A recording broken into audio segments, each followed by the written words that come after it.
안녕하세요. 행복과 사랑을 넘치게 받아 밥 안 먹어도 배부른 60대 남자입니다.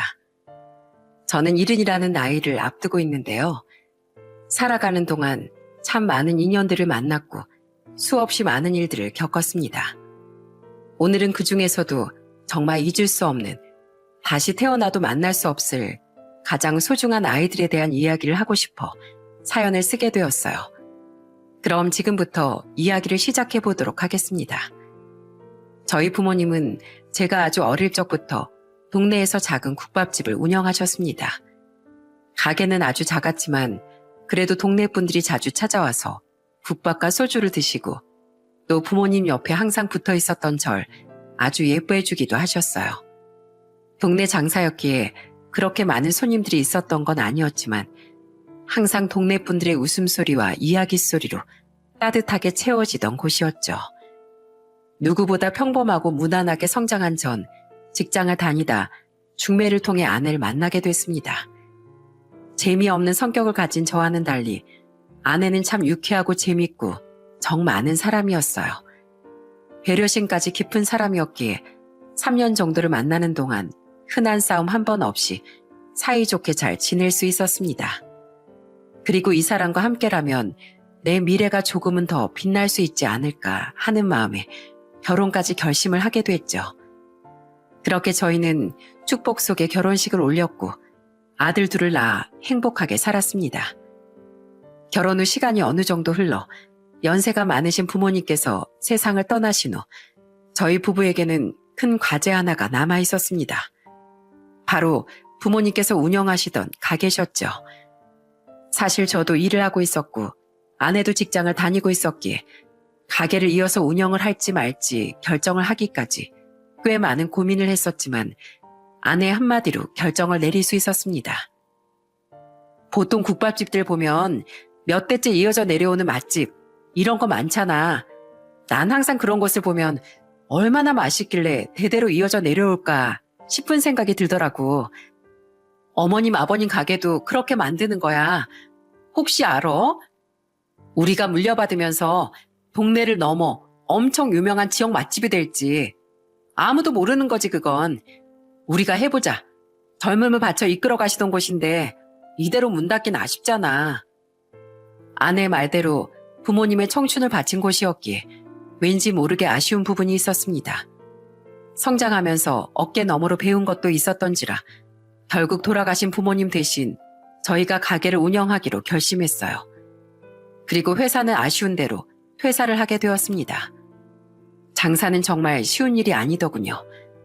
이 일을 어떻게 부모님께선 평생을 하신 거지 라는 생각이 들 정도로 말이죠.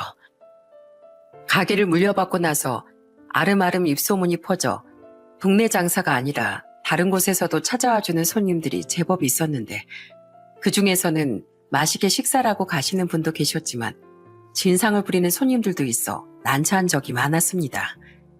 그래도 장사라는데 쉬운 일이 어디 있겠나 싶은 마음에 저와 아내는 인상 한번 찌푸리지 않고 늘 웃으면서 일했어요. 그렇게 가게를 물려받아 장사를 시작한 지 언 2년 정도의 시간이 지난 어느 날, 그날은 유난히도 눈이 참 많이 내리던 날이었습니다. 눈이 많이 오는 날이나 비가 많이 내리는 날엔 손님들의 발걸음이 뚝 끊기는 것이 일상이었기에 저희 부부도 가게 문만 열어놓은 채 텔레비전만 보고 있었어요. 그렇게 한참 뉴스를 보고 꾸벅꾸벅 졸던 그때 가게 전화벨이 울렸습니다. 저 오늘 장사하시나요? 네, 물론입니다. 저희는 비가 오든 눈이 오든 태풍이 불든 연중 무휴로 영업하고 있습니다. 다행이다. 그럼 혹시 소머리 국밥 한 그릇만 배달해 주실 수 있나요? 소머리 국밥 한 그릇이요? 예, 주소 좀 불러주시겠어요? 앳된 목소리에 당황했지만 부모님 대신 주문하는 아이들이 많으니 그런가 보다 하고 생각했습니다. 저는 따뜻한 국밥을 한 그릇 푹 끓이고 아이가 불러준 주소로 배달을 갔습니다. 20년 전이었기에 배달 어플이고 대행이고 그런 것이 없었기에 항상 배달 주문이 들어오면 직접 배달을 가곤 했답니다. 그렇게 도착한 그곳은 작은 판자촌 같은 곳이었어요.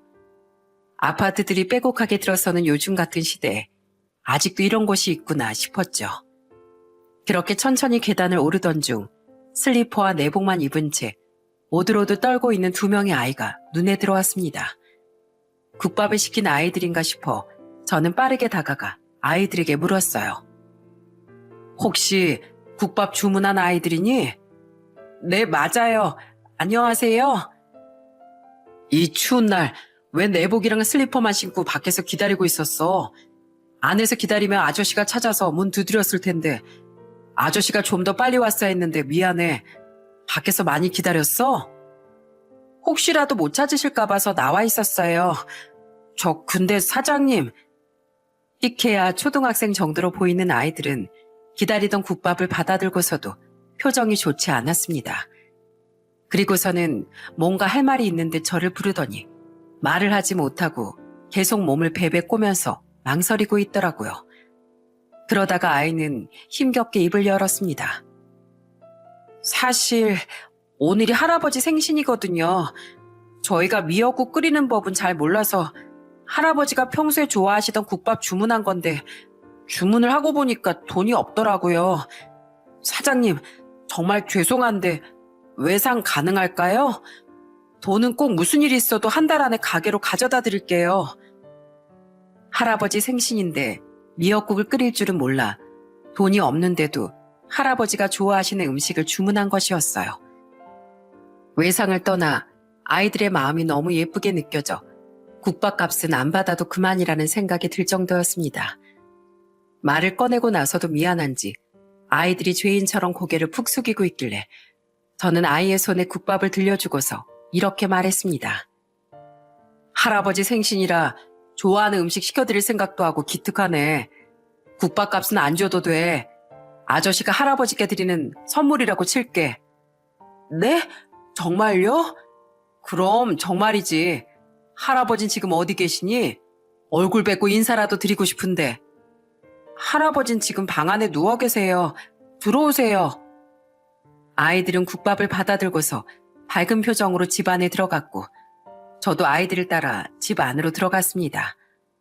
방문이 열리자 조그마한 방에 잔뜩 야윈 어르신이 이불을 덮고 누워 계시더군요.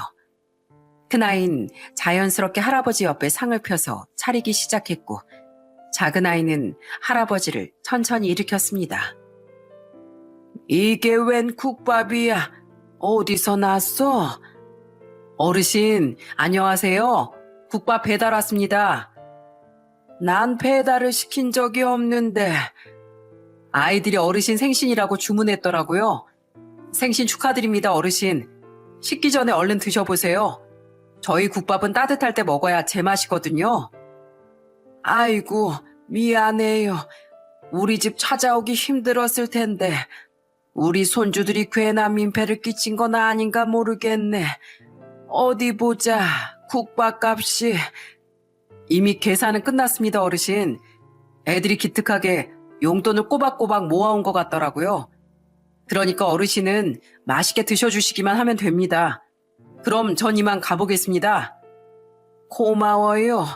눈도 많이 오는데 조심히 가세요. 그렇게 국밥 배달을 하고 내려가는데 생각해보니 식사는 할아버지 것만 있고 아이들 것은 없더라고요. 아이들은 끼니를 어떻게 해결하지 싶어 저는 급히 아내에게 국밥 2그릇만 얼른 포장해달라고 전화를 걸었고 가게 도착하자마자 아내가 포장해둔 국밥을 들고서 다시 그 아이들의 집으로 향했습니다. 아저씨 또 오셨네요? 아저씨가 생각해보니까 할아버지 식사만 있고 너희가 먹을 건 없는 것 같아서 자, 여기 국밥 2그릇 서비스다. 니네 마음이 너무 예뻐서 주는 거야. 아참, 아저씨가 이걸 안 물어봤네. 너넨 이름이 뭐니? 우와, 감사합니다. 제 이름은 김민호고요. 동생 이름은 김소영이에요. 전 13살, 그리고 동생은 12살이에요. 감사히 잘 먹겠습니다, 아저씨. 아이들은 국밥을 받아들고 좋아했고 저는 그 모습을 보며 뿌듯한 마음으로 내려왔습니다. 그런데 그날 이후 이상하게 계속 마음이 쓰이는 거예요. 할아버지가 몸이 별로 안 좋아 보이시던데 몸은 괜찮으신 걸까? 그 몸으로 아이들은 어떻게 돌보고 계실까? 끼니는 굶지 않고 잘 챙겨 먹고 있는 걸까? 고작 하루, 아니 몇 시간도 채 안 본 아이들인데도 괜스레 마음이 쓰이더라고요. 그래서 저는 속마음을 아내에게 조심스럽게 털어놓았습니다. 며칠 전에 외근 눈 많이 오던 날 국밥 주문 들어와서 배달 갔었잖아. 그런데 그 집 할아버지가 몸이 많이 불편해 보이시더라고. 아이들도 아직 너무 어려 보이고 보고 온 뒤로부터 계속 눈에 밟히네. 나 너무 오지랖 부리는 것 같나? 뭘 그렇게 어렵게 생각하고 있어. 다시 찾아가 보면 되지. 할아버지 국밥 좋아하신다면서 국밥 싸들고 애들 먹을 것까지 같이 해서 찾아가 봐. 아무도 오지랖이라고 생각 안 하니까 당신 마음 끌리는 대로 해. 아내의 말을 듣고서야 결단을 내릴 수 있었습니다. 그렇게 3일 정도 지났을 무렵 저는 할아버지께서 좋아하는 국밥과 아이들이 좋아할 법한 돈가스 정식 2개를 포장해 다시 할아버지 댁으로 찾아갔어요. 조심스럽게 문을 두드리자 아이들이 나왔고 대문 앞에서 먹을 걸 바리바리 싸들고 온 저를 보고선 환히 웃으며 인사를 하더라고요. 안녕하세요, 아저씨. 어쩐 일로 오셨어요? 지나가던 길에 들렀지. 할아버지 계시니? 네, 할아버지, 손님 오셨어요. 저는 아이들을 따라 조심스럽게 집 안으로 들어갔어요. 할아버진 그때와 마찬가지로 방 안에 누워 계셨고 제 얼굴을 보자 힘겹게 몸을 일으켜 고개를 숙이며 인사를 건네셨습니다. 아이고, 여긴 또 어쩐 일로. 안녕하세요, 어르신. 식사는 하셨어요? 식사 안 하셨으면 국밥 좀 드세요. 전에 좋아하신다고 하는 게 생각이 나서 포장해 왔습니다. 안 그래도 되는데 괜히 미안하게. 아닙니다. 전혀 안 미안해 하셔도 됩니다. 얘들아, 너희도 얼른 앉아서 먹어.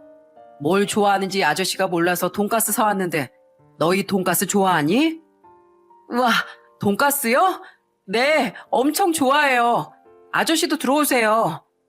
아니야, 아저씨 너는 음식만 지고 가려고 잠깐 들른 거야. 저희 할아버지가 찾아온 손님은 아무것도 없이 그냥 보내는 거 아니라고 하셨어요. 들어오세요, 아저씨. 물이라도 한잔 하고 가세요. 아이들의 성화에 저는 못 이긴 척 조용히 방 안으로 들어갔습니다. 작은 방 안으로 들어가자 제일 먼저 눈에 보인 건 다름 아닌 가족 사진이었어요. 지금보다 더 어려 보이는 아이들과 할아버지 옆에 환한 미소를 띠고 있는 할머니 한 분, 그리고 아이들 부모님으로 추정되는 젊은 부부까지. 사진 속 가족들은 정말 이제 행복해 보였습니다.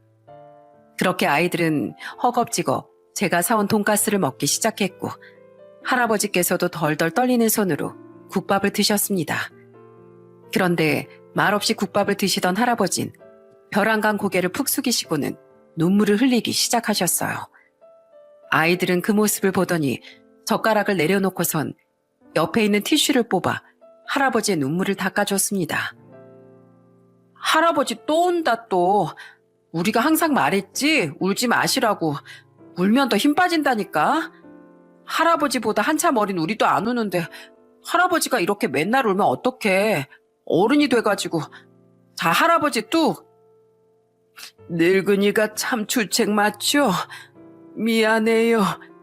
이런 따뜻함은 오랜만이라 너무 고마워서 나도 모르게 그만. 이렇게 보니 꼭 우리 아들이랑 닮았네. 우리 아들도 살아있으면 딱 비슷한 나이였을 텐데. 저기 가족 사진 보이죠? 내 옆에 있는 사람이 우리 할멈, 그리고 애들 양옆에 있는 사람이 우리 아들이랑 며느리예요. 7년 전만 해도 이렇게 살진 않았었는데. 어르신, 실례가 안 된다면 무슨 일이 있었는지 여쭤봐도 괜찮을까요? 7년 전에 우리 손주들이 6살, 5살쯤 됐을 때쯤에 우리 친척이 오랫동안 투병을 하다가 세상을 떠나게 됐어요. 난 당시에 일을 하고 있었고 손주들은 어린이집에 가 있는 바람에 집사람이랑 아들 며느리만 장례식장에 가게 됐죠. 그리고 몇 시간쯤 지났을까 전화가 오더라고요. 고속도로에서 사고가 나서 집사람이랑 아들 며느리가 그 자리에서 죽었다고. 누가 장난을 치는 줄 알았지. 아침까지만 해도 인사 잘하고 돌아오겠다던 가족들이 그렇게 죽었다는 연락을 받았는데 실감이 나겠어요? 텔레비전을 보다 보면 가끔 일가족이 교통사고가 나거나 어떤 사고로 인해 사망했다는 기사를 종종 접하곤 하잖아요. 그런 걸 볼 때마다 가슴이 쩌릿했는데 할아버진 그 일을 직접 겪으셨다니 물결이 목소리로 하나하나 말씀을 해주시는데 얼마나 힘드셨을까 하는 생각에 마음이 찢어질 듯 아파왔습니다. 우리 아들이 얼마나 효심이 깊었는지 몰라요. 첫 취업했을 때 얼마 안 되는 월급 쪼개고 쪼개 저축하고 그 남은 돈으로 우리한테 빨간 내복을 사줬어요. 원래 첫 월급 타고 나선 부모님한테 내복 선물해 주는 거라면서 그리고 매달 30만 원씩 우리한테 용돈도 쥐어주고 회사에서 맛있는 거라도 나눠주면 꼭 안 먹고 집에 가지고 와서 우리랑 나눠 먹고 하던 놈이에요, 그 놈이. 우리 며느리도 참 선하고 좋은 아이였는데 착한 사람은 꼭 빨리 데리고 간다는 소리가 있잖아요. 하늘에서 집사람이랑 아들 며느리가 절실하게 필요했나 보더라고요. 그런 일이 있었군요. 뭐라고 말씀을 드려야 할지. 그때부터 요 생떼 같은 손주들을 제 손으로 키우기 시작했어요. 너무 어려서 제 아빠랑 엄마가 죽었다는 걸 받아들일 수나 있을까. 혹시라도 자라면서 말썽을 피우면 어떡하지. 앞이 막막했는데 지 아빠 엄마 성격을 쏙 빼닮아 말썽이나 고집 한번 안 부리고 내 옆에서 잘 커졌어요. 참 마음 아픈 일이죠. 이거 먹고 싶다, 저거 먹고 싶다 하면서 투정 부릴 나이인데 너무 빨리 철이 들었나 싶기도 하고. 그래도 다행이에요. 아이들이 이렇게 밝고 건강하게 예쁘게 잘 자라줘서요. 먼저 떠난 아드님도 며느님도 하늘에서 보면서 어르신 덕분에 걱정 안 하고 마음 놓고 잘 쉬고 있을 거예요. 그래, 참 마음 같아선 이놈들 다 커서 시집장가 가는 것까지 보고 싶은데 하늘이 그것까진 허락을 안 해주려나 보더라고요. 어느 날 병원에 갔더니 나보고 뭐라고 하는 줄 알아요? 말기암이래요. 항암치료를 한다고 해도 연명치료 정도에 불과하다고 나한테 어떻게 할 거냐고 묻더라고요. 다 늙어서 추하게 살려고 발버둥 치느니 차라리 치료 같은 거 안 받고 이 어린 것들 옆에 있겠다 했어요. 비록 혼자서 움직이는 것조차 힘들지만 그래도 우리 손주들 크는 거 하나하나 눈에 담아가면서 힘들게 살고 있습니다. 죽을 날 받아놓은 늙은이가 말이 많죠? 아유, 우리 아들 같아서 나도 모르게 그만 불편했다면 미안합니다. 아니요, 하나도 안 불편합니다. 오히려 사정을 알게 돼서 마음 편하고 좋아요. 힘든 기억 꺼내기 어려우셨을 텐데 말씀해 주셔서 감사합니다, 어르신. 할아버지 아이들의 깊은 속사정까지 다 알게 된 전 그날 이후부터 어린 남매와 할아버지를 조금씩 돕기 시작했습니다. 그리고 좋은 일은 함께 하자며 아내까지도 제 옆에서 열심히 후원을 도왔어요. 저희 부부가 가장 먼저 한 일은 할아버지를 병원에 모시고 다니는 일이었습니다. 아무리 연세가 많고 치료가 힘들다고 하더라도 할 수 있는 건 다 해봤으면 하는 마음 때문이었어요. 아이들에겐 학교를 다니면서 필요한 책이나 필기구들을 하나씩 사서 선물했고 낡은 책가방들도 바꿔주었습니다. 입고 있던 옷들도 대부분 다들 낡아서 조금씩 해진 것들이 많아 옷들도 몇 벌 새로 사주고 남매의 신발도 모두 새 것으로 바꿔주었답니다. 모든 것들이 하나씩 새 것으로 바뀌기 시작하니 아이들도 처음엔 살짝 눈치를 보다 나중엔 점점 기쁜 기색을 드러냈어요. 자, 우리 민호랑 소영이 아저씨가 새 신발 사왔다. 신발 밑창이 많이 떨어졌지? 오래 신어도 잘 안 떨어지는 좋은 신발 사왔으니까 마음 편히 신고 열심히 뛰어놀아. 너희 나이 땐 한창 달리고 뛰어놀아야 건강하게 잘 크니까 알겠지? 우와, 이거 진짜 저희가 신어도 되는 거예요? 그럼 아저씨랑 아줌마가 너희 신으라고 사가지고 온 신발인걸. 자, 한번 신어봐. 안 맞으면 밖으로 가야 하니까. 우와, 아저씨, 신발이 너무 가벼워요. 안 신은 것 같아요. 확실히 철이 들었어도 아이들은 아이들이더군요. 선물 하나를 받고도 뛸 듯이 기뻐하는 아이들을 보면서 흐뭇한 마음이 들었습니다. 그렇게 할아버지네 가족들과 좋은 인연을 이어가던 어느 날, 할아버지께선 제게 전화를 걸어 가족 사진을 찍을 수 있게 도와달라는 말씀을 하셨어요. 가족 사진이요? 가족 사진. 그래도 내가 살아있을 때 우리 손주놈들하고 사진 하나 남겨놓으면 참 좋을 것 같아서 나중에 나 죽고 없으면 우리 손주들이 나 보고 싶을 때 사진 보면서 추억할 수도 있고 도와줄 수 있겠나? 물론이죠, 어르신. 제가 도와드릴게요. 할아버지 부탁에 저는 스스럼 없이 도움을 드리겠다고 대답했습니다. 그리고 며칠 후 가게 문을 조금 늦게 열기로 하고 아내와 함께 할아버지 댁으로 향했어요. 할아버지께 드릴 새 양복도 준비해서 말이죠. 집에 도착해 할아버지께 양복을 선물해 드리니 할아버진 당황하며 선물을 거절하셨습니다. 곧 죽을 늙은이가 이렇게 좋은 양복을 입어서 뭐해. 그냥 난 입던 거 입으면 돼. 괜찮어. 에이, 어르신. 가족 사진은 평생 남잖아요. 이왕 찍으실 거면 머리도 무스 발라서 멋있게 올백으로 넘기시고 새 양복 입고 멋있는 모습으로 찍으셔야죠. 그리고 이거 별로 비싼 거 아니고 저희가 드리고 싶어서 드리는 거니까 부담 없이 받아주세요. 아유, 참 미안하게.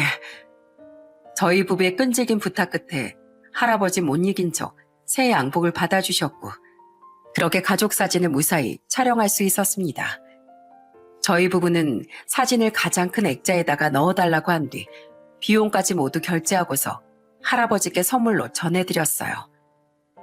액자를 뭐 이렇게 큰 걸 했어. 작은 걸로 해도 되는데 이렇게 큼지막하게 뽑아야 가족 사진이다 하는 게 티가 나죠.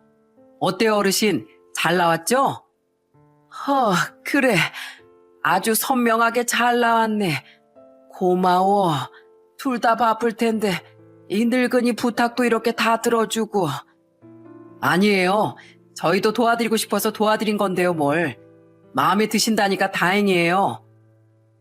가족 사진을 받아든 할아버진 어린아이처럼 환하게 웃어 보이셨고 저희는 그 웃는 모습에 괜히 마음이 몽글몽글해지는 기분이 들었습니다. 누군가의 웃는 모습에 이렇게 행복했던 적이 없었기에 더더욱 그랬던 것 같아요. 그리고 속으로 빌었습니다. 할아버지에게 기적이 일어나게 해달라고. 거짓말같이 병이 나아서 민호와 소영이가 시집장가를 갈 때까지 건강하게 계실 수 있게끔 해달라고 말이죠. 하지만 할아버진 그날 이후 건강이 급속도로 나빠지기 시작하셨습니다. 아마도 당신의 마지막이 얼마 남지 않았다는 걸 느끼셨기에 아이들과 가족 사진을 남기려 하신 것 같았어요. 중환자실은 매일 하루 10분씩 면회가 가능했기에 저희 부부는 민호 소영이의 손을 잡고서 함께 할아버지 얼굴을 보러 들어가곤 했습니다. 아이들은 들어갈 때마다 야윈 할아버지의 손을 꼭 잡고선 눈물을 흘리며 이렇게 말했어요. 할아버지 다시 일어날 거지? 할아버지 그렇게 약한 사람 아니잖아. 우린 아직 할아버지랑 더 있고 싶은데 이렇게 누워있으면 어떡해. 우리랑 같이 맛있는 것도 먹고 좋은 곳도 가고 그러자.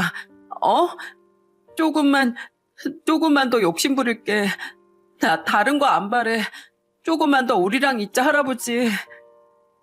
조금만 더 욕심을 부린다는 말.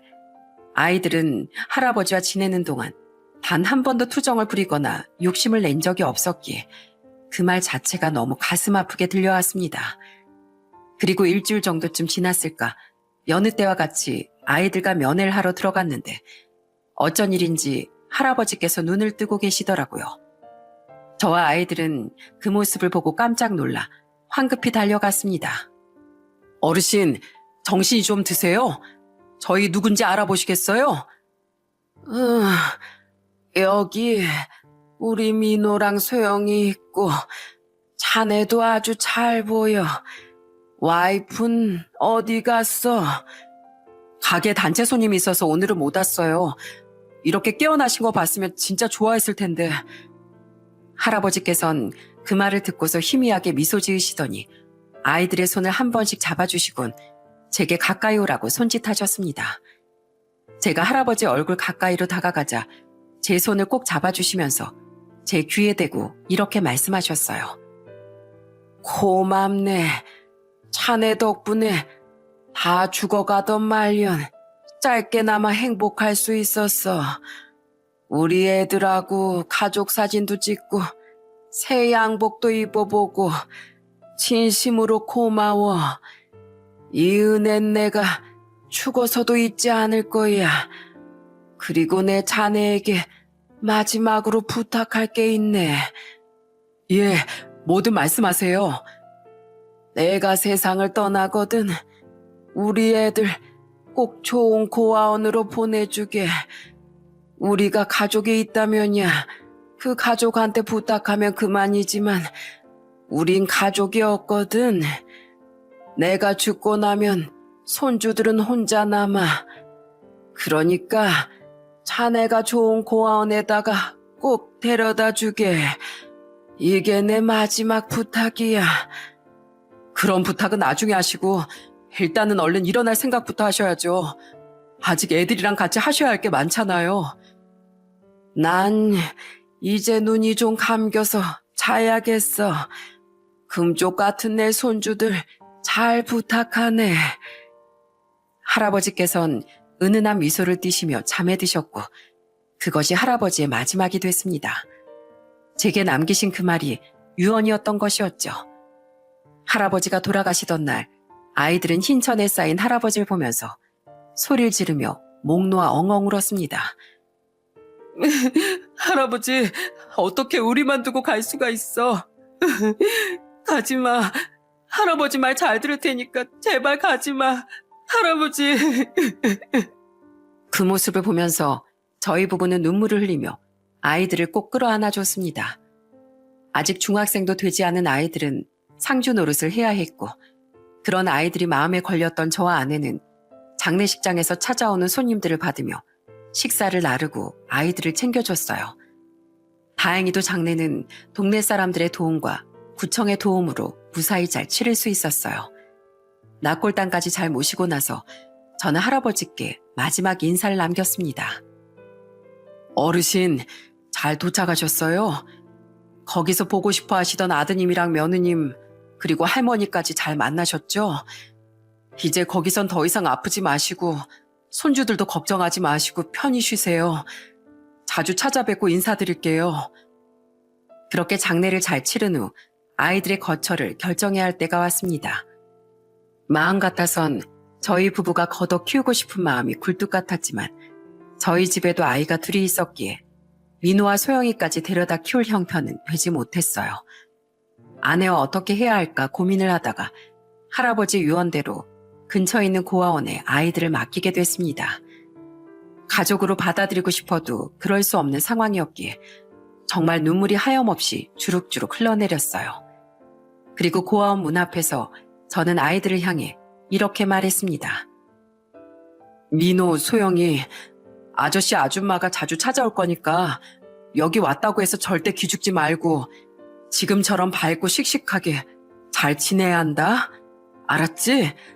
항상 좋은 것만 생각하고 좋은 것만 보고 좋은 것만 듣기로 아저씨랑 약속하자. 네, 아저씨 걱정하지 마세요. 절대 기죽을 일 없을 거고 소영이 지키면서 잘 지내고 있을게요. 그리고 혹시나 해서 말씀드리는 건데 저희 절대 두 분 원망 안 해요. 그러니까 너무 걱정하지 마세요. 우리 민호 다 컸네. 그런 말로 위로도 할 줄 알고 이제 장가 가도 되겠다 야. 아저씨랑 아줌마 우리 민호만 믿고 갈게. 조만간 또 올 거니까 적응하면서 잘 지내고 있어. 그렇게 저희 부부는 민호와 소영이를 고아원에 맡기게 됐습니다. 그리고 2주에 한 번 정도는 꼭 아이들이 있는 고아원으로 찾아갔어요. 그곳엔 민호 소영이처럼 어려운 사정을 가지고 있는 아이들이 정말 많았기에 아이들과 함께 놀아주기도 하고 고아원에 쌀을 비롯한 각종 음식들을 기부하기도 하고 달마다 국밥집 수익의 10% 정도를 후원하기도 하면서 저희가 할 수 있는 모든 것들을 해나갔습니다. 저희는 그 안에서 진영이, 준영이, 혁준이라는 3명의 아이들을 더 만날 수 있었어요. 항상 고아원으로 찾아가면 민호와 소영이 옆에 꼭 붙어 있었기에 눈길이 안 갈 수가 없는 아이들이었죠. 특히나 진영인 처음엔 낯을 많이 가렸었는데 갈 때마다 항상 아내가 옆에서 챙겨주니 서서히 마음을 열어줬습니다. 어느 날은 아이들과 함께 시간을 보내다가 어떻게 하다 고아원으로 들어오게 됐는지에 대해 물어봤는데 세 아이들 모두 다 각자의 깊은 사정을 가지고 있었어요. 저는 아빠라는 사람이 세상에서 제일 싫어요. 시한부 선고를 받은 엄마 몰래 바람피다가 엄마가 돌아가시자마자 제 손을 잡고 여기로 데리고 왔어요. 자긴 저를 혼자서 잘 키울 자신이 없다면서 혁준아, 아빠를 용서해 하면서 눈물 흘리는데 제가 아무것도 모르는 줄 알더라고요. 나이는 어려도 다 기억해요. 아빠가 바람핀 여자를 데리고 집에서 무슨 짓을 했는지 아직도 그것만 생각하면 치가 떨려요. 전 여기에 엄청 아기 때 들어왔대요. 예전에 고아원에서 제일 나이가 많았던 형이 말해줬어요. 고아원에 맡긴 것도 아니고 그냥 문 앞에다가 버리고 갔다더라고요. 준영이라는 이름도 수녀님께서 붙여주신 거예요. 가끔 생각해요. 절 버린 부모님은 잘 살고 있을까 하면서요. 아마 그런 부모님 밑에서 자랐어도 행복하지 않았을 것 같긴 하지만요. 전 엄마가 도망치듯 절 여기다 맡겨놓고 가버리셨어요. 진영아, 여기서 수녀님들 말씀 잘 듣고 잘 지내야 돼 하면서요. 엄마는 아빠 때문에 항상 얼굴에 멍이 들어있었고 항상 절 끌어안고 우셨어요. 헤어지는 그날도 언젠가 데리러 오겠다고 하면서 뒤도 돌아보지 않고 절 여기 맡겨두고 가셨어요. 고아원의 모든 아이들이 이러한 사정을 가지고 있었을 테지만 민호, 소영이와 가장 가까이 붙어 있어서 그런지 유독 그 세 아이들에게 마음이 많이 끌리더라고요. 저희는 5 아이들을 자주 데리고 나가서 저희 국밥집에서 국밥과 수육, 순대를 푸짐하게 먹여주기도 하고 아이들의 생일이 다가오면 생일 선물을 안겨주기도 하고 가끔은 다 같이 나들이 가기도 하는 등 행복한 추억을 안겨줬습니다.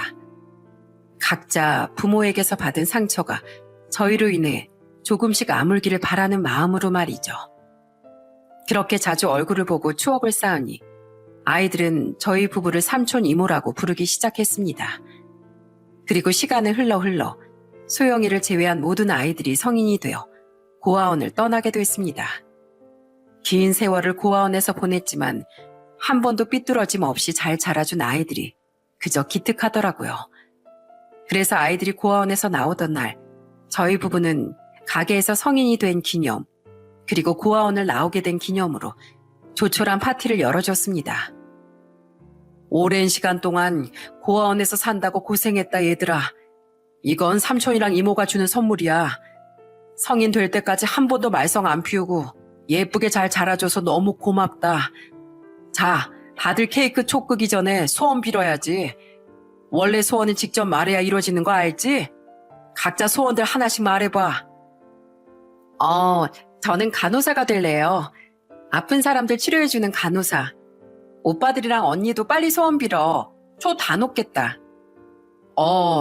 저는 대학에서 열심히 공부해서 대기업에 들어가는 게 소원이에요. 저는 공무원이요. 저는 그냥 좋은 직장 들어가게 해달라고 빌게요. 저도요. 좋은 직장 들어가서 돈 많이 벌 수 있게 해주세요. 아이들은 저마다 케이크 앞에 2 손을 모으고서 소원을 빌었습니다. 그 모습이 어찌나 귀엽던지 나이는 성인이 되었어도 마음만은 아직까지 순수한 아이들 같았어요. 그렇게 아이들은 성인이 됐고 민호는 끝까지 동생을 책임지고 지키겠다는 약속을 지키기 위해 소영이까지 데리고 고아원을 나왔습니다. 남매는 작은 원룸을 하나 구해 함께 살기로 했다더라고요. 이제는 삼촌이랑 이모에게 기대지 않고 홀로 일어서는 연습을 해보겠다고 말하는 아이들이 참 대견하게 느껴졌습니다. 아이들이 모두 성인이 된 이후론 매일같이 볼 수는 없었지만 그래도 간간히 연락을 하면서 지내왔어요. 소영이는 그토록 바라던 간호사가 됐고 민호는 복지 담당 공무원으로 취업을 했다고 하더라고요. 그리고 진영이, 준영이, 혁준이도 좋은 직장에 자리를 잡았다는 말에 마치 아이들을 키운 것처럼 기쁜 마음이 들더군요. 그 시간 동안 저희 가게엔 계약 기간 만료와 건물 노후화로 인해 조금 더 넓은 곳으로 이사를 갔고 가게가 이전보다 훨씬 더 넓어졌기에 더 많은 손님들이 편한 환경에서 식사를 할 수 있었어요. 그리고 저희 아들들도 무사히 잘 자라줬습니다.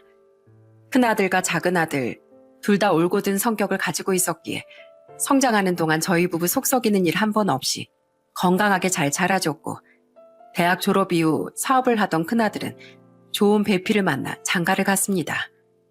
자식들이 별탈 없이 잘 자라서 본인 밥벌이도 하고 또 좋은 짝을 만나 결혼까지 하니 이제는 더 바랄 게 없겠다 싶었어요.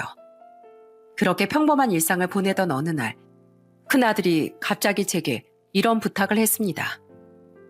아버지, 제가 지금 사업이 너무 많이 힘들어졌는데 이거 못 막으면 다시 일어서기가 어려울 것 같아요. 대출도 어렵고 정말 염치 없지만 아버지께서 조금만 도와주실 수 있을까요? 정말 많이 힘들어서 아버지 못난 부탁드려서 죄송합니다. 아휴, 아니다. 네가 오죽하면 나한테 찾아와 이런 부탁을 다 하겠냐.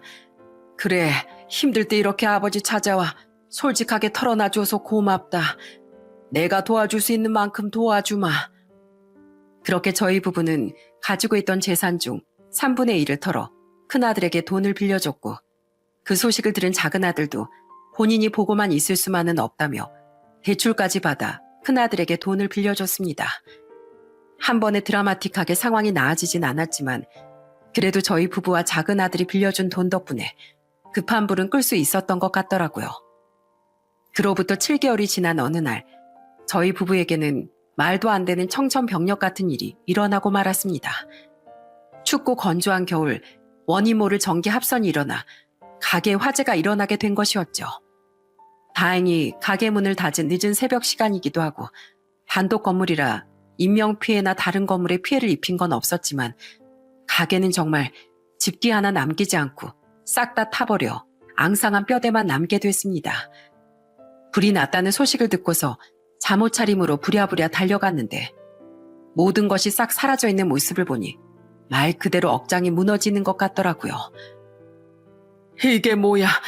우리가 그동안 어떻게 이끌어온 가게인데 아이고 이게 무슨 날벼락이야. 아이고.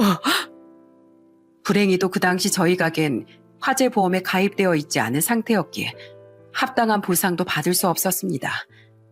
한순간 몽땅 타버려 뼈대밖에 남지 않은 가게를 보니 정말 모든 걸 다 잃어버린 것 같았어요.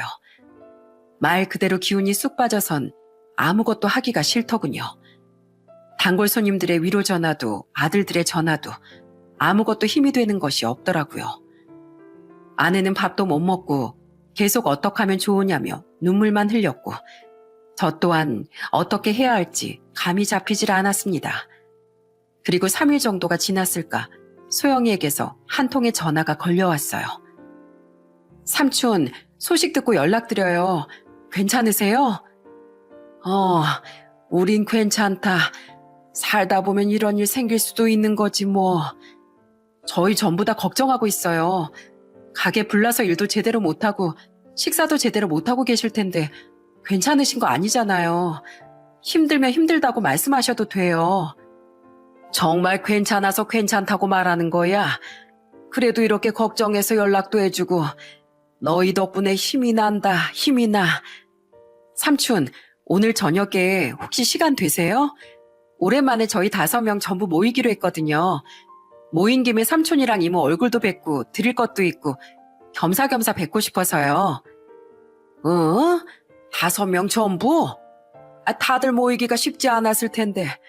그래 알겠다. 오랜만에 내 새끼들 얼굴이나 보고 기운이나 좀 차려야겠다. 문자로 주소 보내주면 이모랑 같이 그쪽으로 가마. 한참 동안 집에서 움직이지 않고 끙끙 앓고만 있었던 아는 5 아이들을 보러 가자는 말에 기운을 겨우겨우 짜내어 자리에서 일어났습니다. 이미 30대 나이에 접어든 아이들을 한자리에서 만나는 것은 쉽지 않은 일이라는 걸 알기에 기운이 없어도 만나러 갈 수밖에 없었죠. 그렇게 소영인 제게 문자로 주소를 보내줬는데 그 장소는 다름 아닌 부모님이 살아계실 때부터 계약이 끝나기 전까지 제가 국밥집을 운영하던 곳이었어요. 지금은 육개장집으로 운영이 되고 있더라고요. 가게를 옮기기 전 아이들이 어릴 적 그곳에 데려다 국밥을 먹은 적이 많았기에 오랜만에 옛 추억을 되살릴 수 있겠다 싶은 생각이 들었습니다. 그렇게 약속 시간이 되고 아내와 함께 육개장 집으로 가자 저 멀리서 소영이가 손을 흔드는 모습이 보였어요. 오랜만에 만난 아이들은 어릴 적 모습을 찾아볼 수 없을 정도로 멋있고 예쁘고 듬직하게 잘 자라있더군요. 그 모습을 보니 괜시리 마음 한구석이 울컥하더라고요. 삼촌, 이모 오셨어요? 그래, 다들 잘 지냈어? 이야, 이젠 다들 옆에 지나가도 몰라보겠다.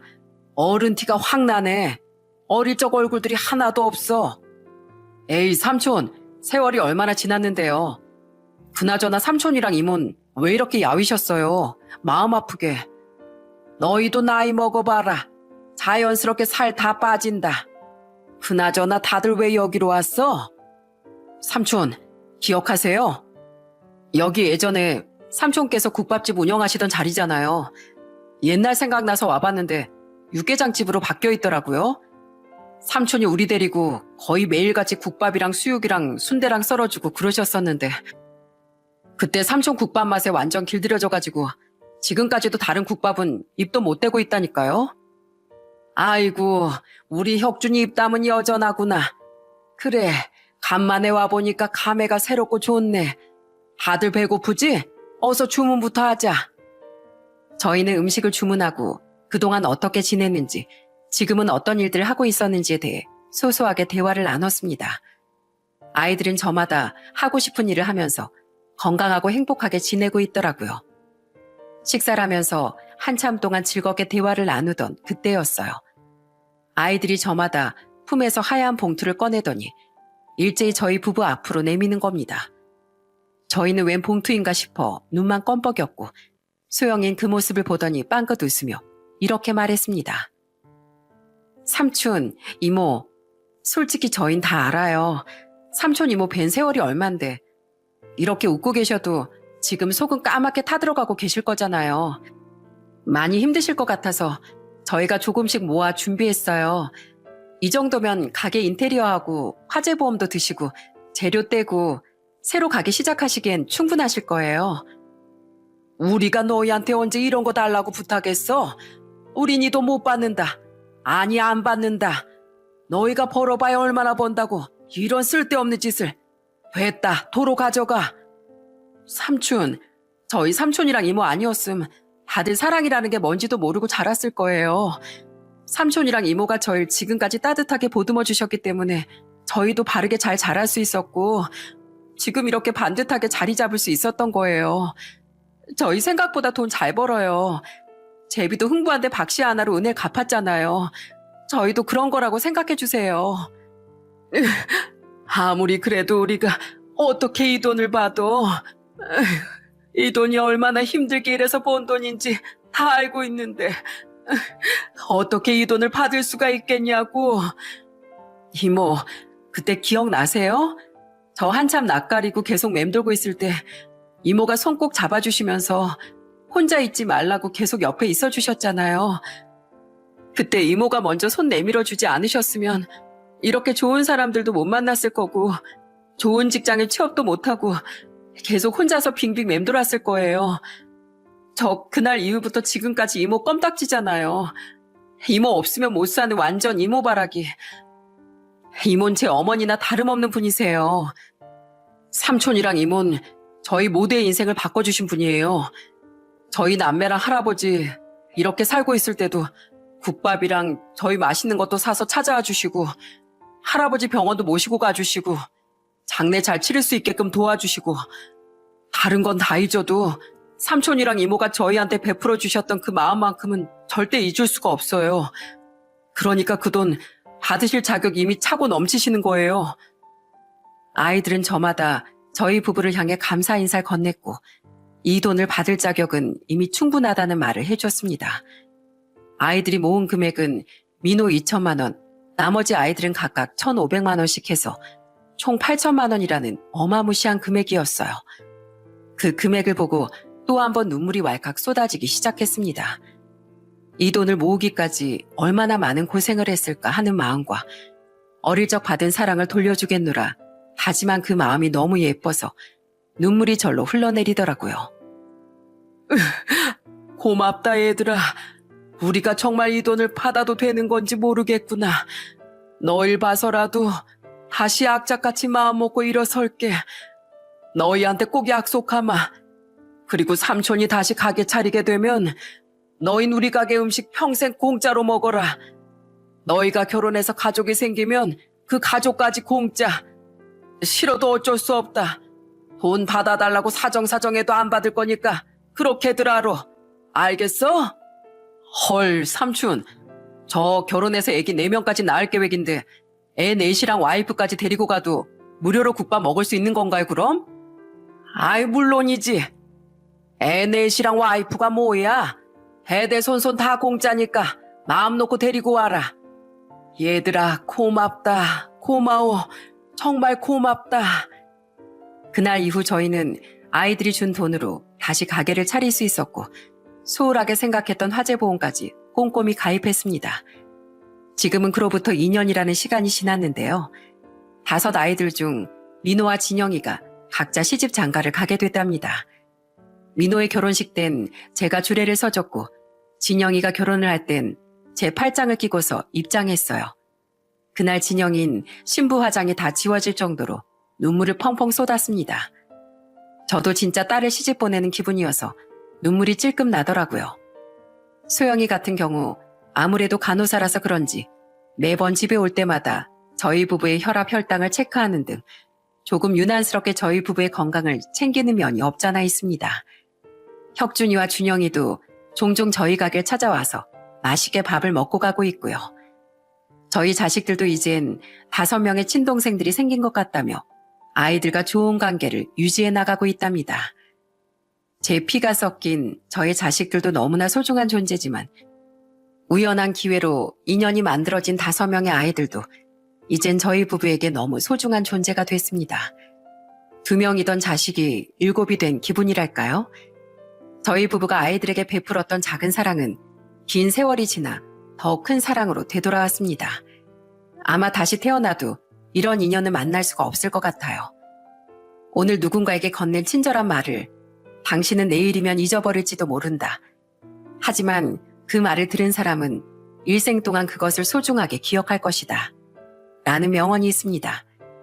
내가 건넨 작은 마음과 배려는 누군가의 인생을 완벽하게 뒤바꾸는 계기가 되었고 작은 사랑 하나도 누군가에겐 온 세상이 될 수 있을 만큼 큰 사랑이 될 수 있다는 걸 저는 깨달았습니다. 그러니 여러분들께서도 작게나마 마음을 표현하고 사랑을 베풀었으면 하는 마음에 이렇게 사연을 보내게 됐습니다. 푸른 잎이 가득한 계절이 찾아왔습니다. 부디 올 여름 모든 분들에게 행복한 일들만이 따르길 바랍니다.